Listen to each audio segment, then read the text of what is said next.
Consumers find it unpleasant with commercially available instant rice products due to their long preparation times, taste, and appearance of instant rice.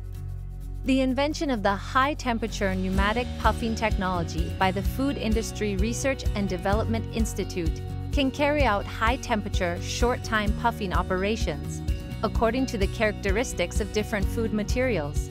Remain the food particles intact while having a porous structure. They rehydrate rapidly and retain their original texture and taste before drying.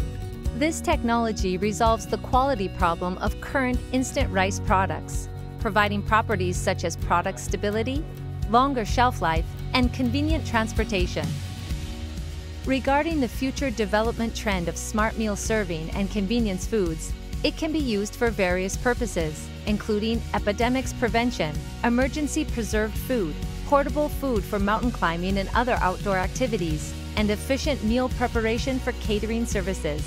It may also resolve the needs in the food industry caused by the lack of technology for normal temperature storage instant rice, which will increase the international market's competitiveness.